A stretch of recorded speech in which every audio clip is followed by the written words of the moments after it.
I'll get right into it. So I'm Tate. I'm a product manager for the web extensibility team, of course, focused on Adobe Express. And like Ingo said, I'm joined here by two of my team's engineering managers, Nitin and Sujai. So today we're going to be diving deeper into the developer experiences for actually building, publishing, and managing your add-ons and their listings within Adobe Express from the developer's perspective. So we're going to start first with Nitin, who's going to walk us through building an add-on with our CLI. Hello, everyone. So my name is Nitin Mittal, and I'm Senior Engineering Manager for the Web Extensibility team, so operating out of Bangalore, India office. So in this particular session, I'll take you through the live demo of how easy it is basically to create an add-on and to get started with building the logic in the add-on. So I'm just sharing my screen.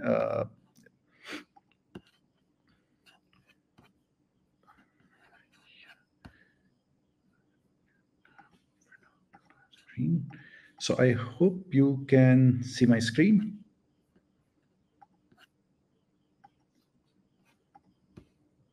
Ingo, can you please confirm? It's there.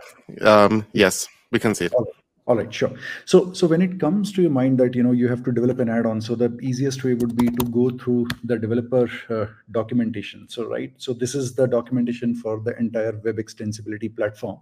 So there is a section like getting started over there, and it gives you a good overview of what are the quick start steps that you need to follow to start building your first add-on. So once you click on this particular link, it will take you to the page where there is a small video about the steps you need to follow.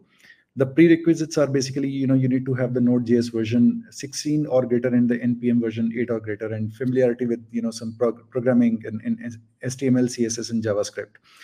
So I'll take you through the experience that we have built, just to basically streamline the development of the add-on. So if you see the first command of yours, right? So it is npx Adobe create CC web add-on, then you give the name of the add-on and you choose, some pre-configured templates. But I'll just copy the first part of it where it is like, npx Adobe create CC web add-on. So the CLI package is basically, hosted on the npm repository, and it is basically, built on the lines of, create React app. So what you have to do is you have to just run this command and give the name to the add-on, and then it will just, start guide you through the step-by-step process on what are the next steps. So for example, when I hit this, it asks me, please select a template which you want to scaffold for the add-on project. So we have some pre-configured templates, like one is using the plain JavaScript, others are Adobe Spectrum Web Components in JavaScript, Spectrum Web Components in TypeScript, then React and JavaScript, and React and TypeScript. So based on your skill set, whatever you're comfortable with, you can choose any of these 5. So if I hit the first one itself, it asks me, do you want to include the document sandbox runtime? So what does it mean is that, if you want to basically, basically you want to play around with the content on the document, like, create rectangle, then, like such APIs, then you will have to select that, what is your requirement based on, the document APIs versus the iframe APIs. The more details you can find in the documentation itself. So for now, I'll say yes, that I want the document sandbox runtime. Once you click on yes, it basically installs all the dev dependencies and everything. And once they are done, it will ask you for, let's wait. Yep. So basically it asks you for, setting up the SSL certificate. So this SSL certificate is required for you to host your add-on on the local host domain, actually. So I say automatically set it up for me. Otherwise, if you already have an SSL certificate, then you can go for the second option and you can manually provide the path for the same. But I'll say automatically set it up for me. And then it asks you for the password.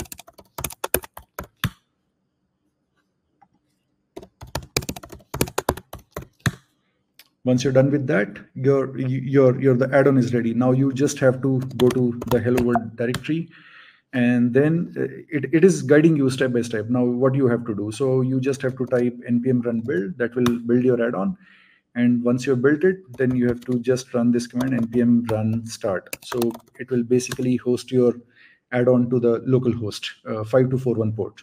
Now what do I have to do? I have to just go to I have to just open the Express, and you have to go to the add-ons tab.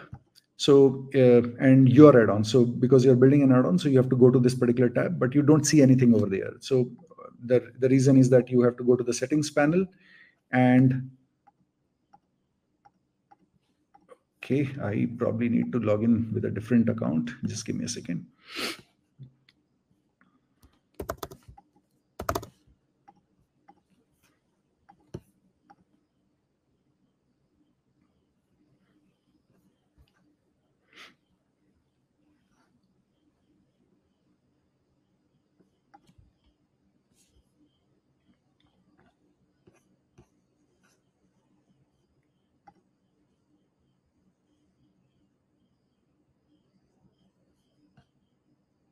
Come on. So you have to go to the add-ons again, your add-ons.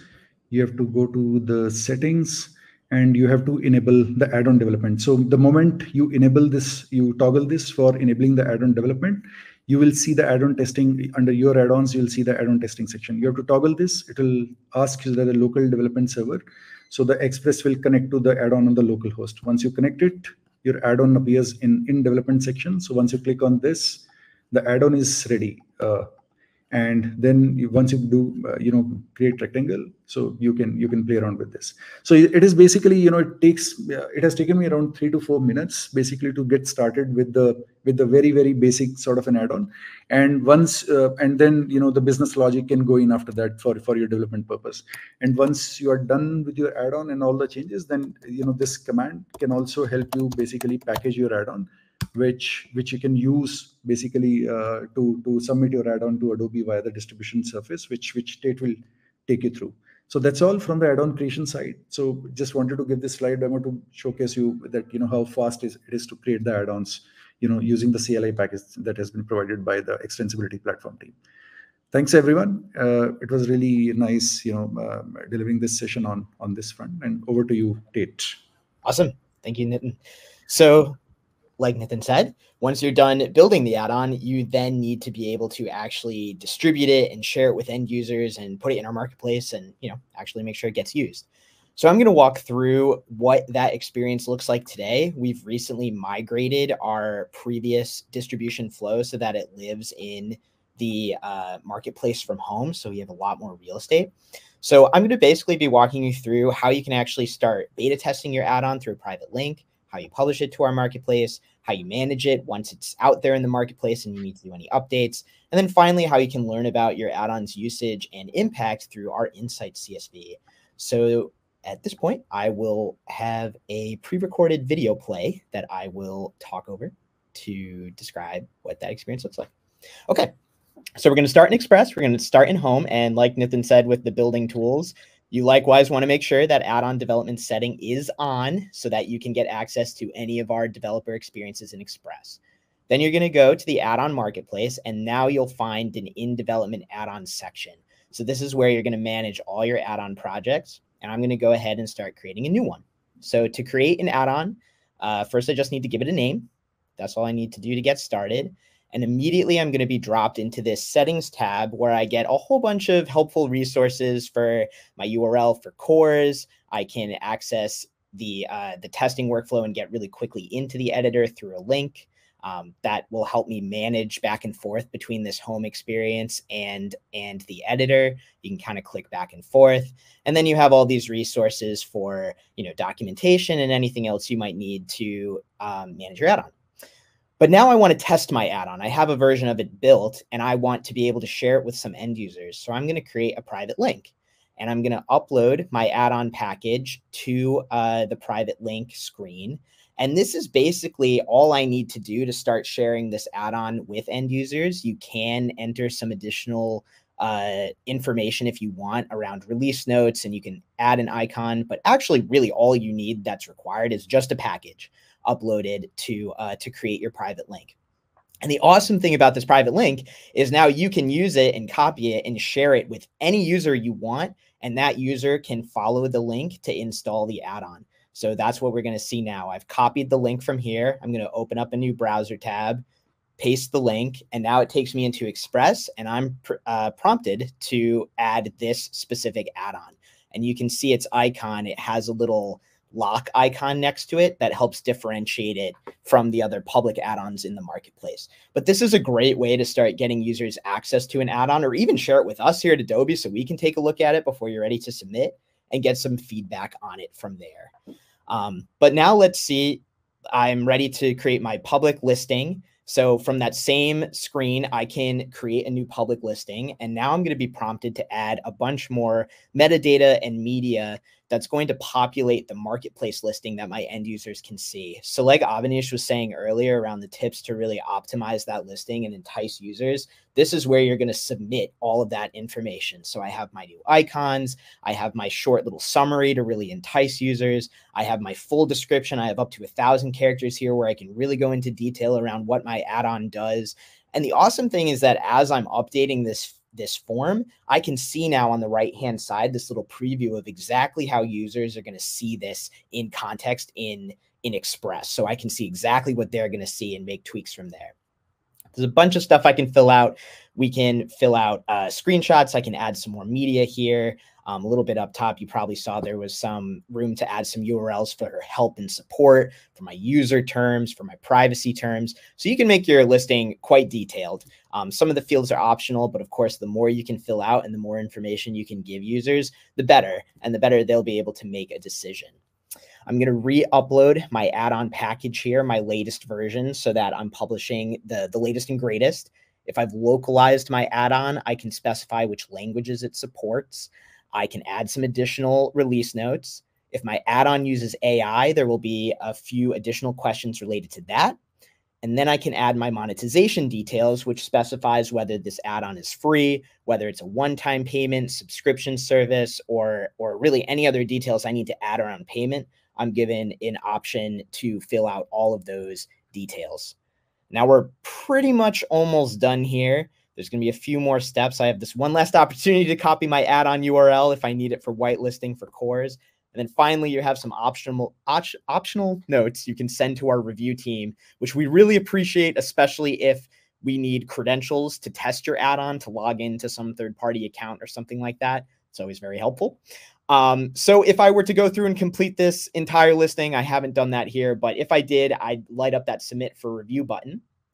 And now let's say that add-on is published and I want to see how it's doing. We provide this Insights tab where I can download a CSV of how my add-on is being used by end users. So I can download that CSV, open it up in Excel, and you can see here that week over week, we report on the number of users who have installed, uninstalled, and used, or actually like opened and launched your add-on. These are scrub numbers, but hopefully give you a good idea of what is possible in Express.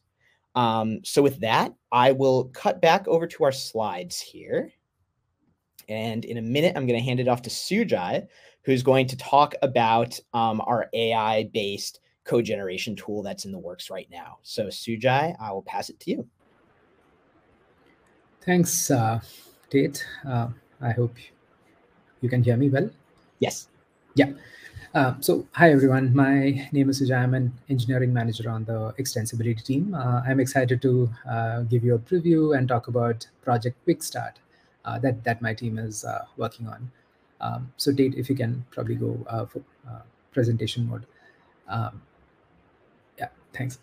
So Project Quick Start is a conversational AI assistant where add-on developers can get help for developing add-ons in Adobe Express.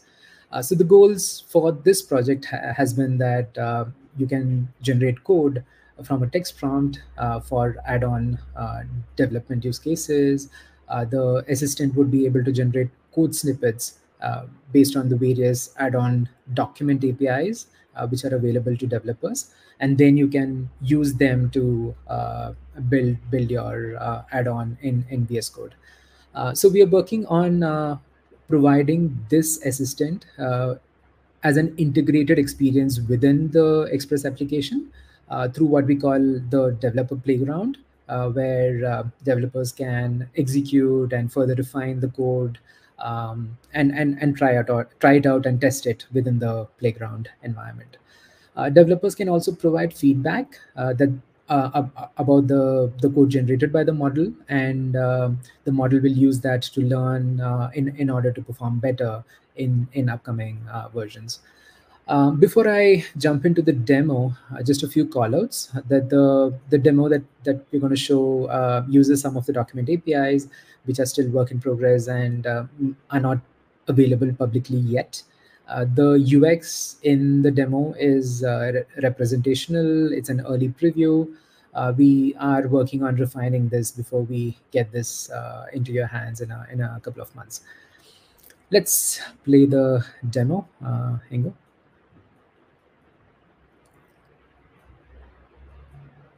Hi everyone, this is a sneak peek into Project Quick Start. Project Quick Start generates code snippets using Express APIs from natural language descriptions. For example, we want to draw a heart shape in the document. We describe our intent in the text prompt area and we get back a code snippet. We can then execute this code and modify it if required. To help arrive at the desired solution, we can continue having a conversation to iterate and provide feedback to the assistant. In this case, let's provide a follow-up to generate a grid of this shape with random colors. Let's explore some more detailed examples of code generation using Project Quick Start. In this document, we have quite a lot of text in this paragraph, and it can do with a bit of reformatting to get the message across. If you want to organize this paragraph as a list, the UI controls falls a bit short since the paragraph does not have line endings. We need to use Express document APIs to get this done. In Project Quick Start, we describe our intent, which is to create a list from each new line in the selected paragraph. On executing the code, we see that the paragraph is correctly converted into a list. This code splits the text in the selected node into new lines and then applies the paragraph style for lists.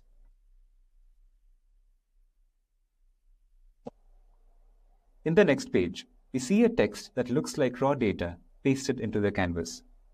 Since this is comma separated, let's try to represent the data in a tabular form. We want a bit of color, so we describe the details in the prompt. Create a table out of selected text with column colors violet, orange, light blue with purple borders. Once the code is generated, developer is free to build upon this initial code to create more visually appealing representations of data. The next page looks pretty empty. Let's bring in some images to make it a bit more exciting. First, let's try to get the code to organize these images into a grid. Next, let's apply a circular mask to this group of images. Then, we would want to bring the text to the top.